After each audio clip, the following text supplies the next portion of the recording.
कारण मेरी नौकरी चली गई। अरे झूठ बोलने में क्या जा रहा था तुम्हारा? ममता को समझ में नहीं आ रहा था कि उसकी खता क्या थी। अरे जो है वही तो बोला। फिर एक रोज, बहू, अरे आ बहू, कहाँ है तेरा पति?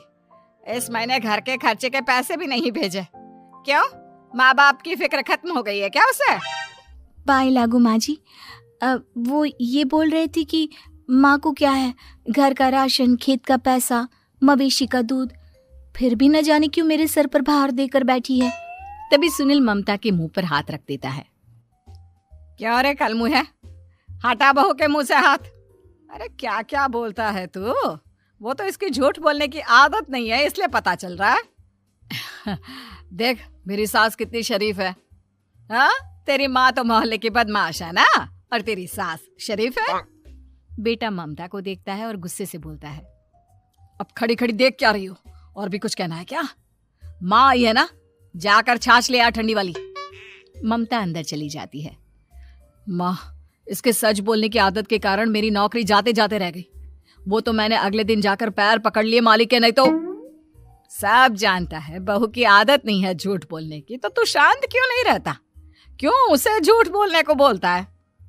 फिर एक रोज, बहू जा अपनी पड़ोसन के पास और उससे बोल कि वो लाल वाली साड़ी जो उसने नए साल की पार्टी में पहनी थी, तुझे वो चाहिए।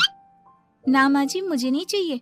वैसे भी कल जिस शादी में जाना है ना, वहाँ के लिए तो मेरे पास काली साड़ी है। सास सर पर हाथ रखकर, अरे बुद्धू, मुझे चाहिए साड़ी।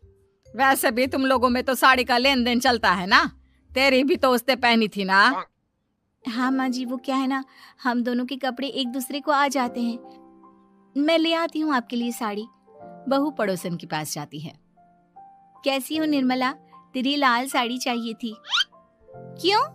तू तो बोल रही थी कि तेरे पास काली वाली साड़ी है, तू वही पहनेगी, फिर लाल का क्या करेगी? अरे मैं तो काली ही पहनूंगी, लेकिन मेरी सास ने देखी थी तेरी लाल साड़ी, वो नए साल की पार्टी में तूने पहनी थी ना, तो इसलिए वो मांग रही है। ये सुनकर पड़ोसन थोड़ा परेशान हो जाती है। देख ममता, तेरे लिए तो मैं एक बार को साड़ी दे भी देती, लेकिन तेरी सास के लिए नहीं। वो क्या है ना, तू तो जानती है कितनी गंदी आदत है तेरी सास की, खाया पिया सब कपड़े पर ही पोंछ देती है।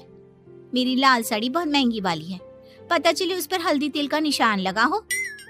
ममता घर आ जाती है खाली हाथ। ममता को देखकर, नहीं देना उसका लूटी ने साड़ी, अब आए तुझसे लेने तेरा सामान, अच्छे से बताती हूँ। माँ जी वो क्या है ना, मुझे तो वो दे रही थी, लेकिन आपके नाम पर नहीं दी। अरे किसने बोला था मेरा नाम लेने को? बोल देती तुझे पहनना है, लेकिन ना, तू तो ठहरी सच की देवी। न जाने सास क्या सोचती है और हंसने लगती है। अरे माँ क्या हो गया, क्या सोचकर हंस रही है? याद है जब बहू को देखने गए थे? हाँ माँ सही बात है। याद आ गया, कैसे मेरी सास बाजार के खाने को बोल रही थी कि ममता ने बनाया है। और बहू ने आकर सब बता दिया कि ये सारा खाना तो बाजार से आया है, वो भी कल्लू हलवाई की दुकान से। ममता दोनों की बात सुन रही थी। हाँ माँ जी, वो कल्लू हलवाई का ही था। मुझे तो आज तक पता नहीं चला कि माँ ने क्यों कहा कि मैंने बनाया है। खैर मैं तैयार होती हूँ, शादी में जाना है ना। पूरा परिवार शादी में जाता है, जहाँ खाना वाना खाकर सभी बैठे होते हैं कि एक औरत ममता की सास से कहती है, क्या बात है बहन जी, मेरी आपकी बात हुई थी तो आप तो बोल रही थी कि लाल साड़ी पहनने वाली हैं, तो मैंने ये काली पहन ली। पता होता कि आप लाल नहीं पहन रही हैं तो मैं ही अपनी लाल पहनाती। अच्छा जी, तो इसलिए पूछा जा रहा था। अरे इतनी साड़ियां हैं कि क्या बताऊं, मैंने सोचा तो था पर ये सामने दिख गई तो यही पहन लिया। अच्छा, मेरी तो तैयारी काफी दिन से चल रही थी, फिर भी आज ऐसा लग रहा है कि ठीक से तैयार नहीं हुई मैं। तभी आ जाती है हमारी सच्ची बहू ममता बहू। आंटी जी वो क्या है ना, पड़ोसन की लाल साड़ी माँ जी को पहननी थी, लेकिन आप तो जानती है माँ जी की आदत, सारा खाया पिया कपड़ों पर ही पोंछ देती है। तो उसने साड़ी देने से ना ऐन वक्त पर मना कर दिया, तो अब इन्होंने ना मेरी साड़ी पहनी है। औरत ममता की सास को घूरती है। अरे मांग कर ही साड़ी पहननी थी क्या? हम जैसे तो खुद की ही साड़ी पहनते हैं, चलो चलते हैं। सास का गुस्सा अब ममता पर फूट पड़ता है।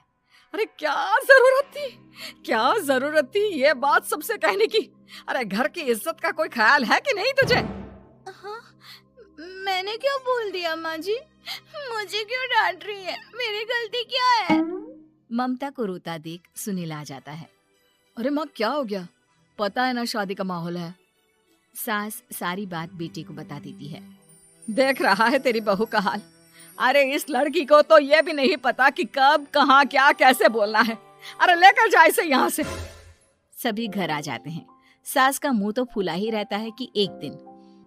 चलो बेटा, बहुत दिन तुम लोगों के साथ रह ली, अब चलो।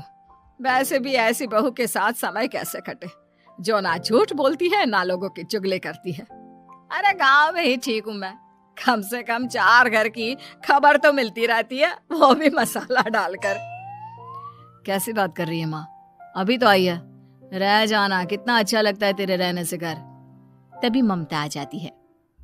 अच्छा लगता है, लेकिन आप तो बोल रहे थे कि न जाने कब तक रुकेगी, जाने का नाम ही नहीं ले रही। जाए तो कम से कम घर में थोड़ा सा फ्री सा तो फील करूं, यही बोल रहे थे कल माँ जी आपके लिए। सास बेटे को देखती है, लेकिन क्या कहती बेचारी, जब अपना ही सिक्का खोटा हो। चली जाती है चुपचाप गांव। फिर एक रोज घर की घंटी बजती है। सामने खड़ा होता है सुनील का बॉस। सुनील है क्या घर में? वो क्या ना, मैं यहाँ से गुजर रहा था तो सोचा थोड़ा ऑफिस का काम डिस्कस कर लूं। ममता कुछ कहती कि तभी वहां सुनील आ जाता है। अरे बॉस, आप आइए आइए। क्या बात है, घर तो बहुत सुंदर है। वैसे भाभी जी, आपकी खूब बातें सुनी है कि आप कभी झूठ